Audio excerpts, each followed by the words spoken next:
Install Android 10 on Jinga Start via AOSP GSI Treble ROM.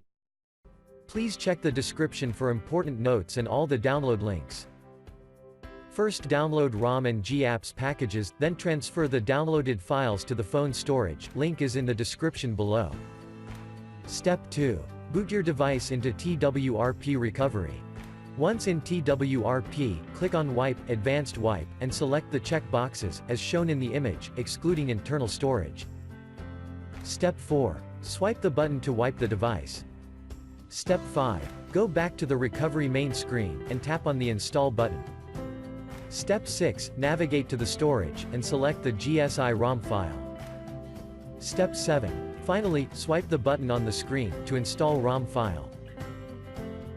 Step 9. After GApps flashing completes, select Wipe Cache and Dalvik from bottom left side of screen, and swipe to wipe. Step 10. When the flashing process is complete, hit Reboot System. That's it, you have successfully installed the ROM on your device.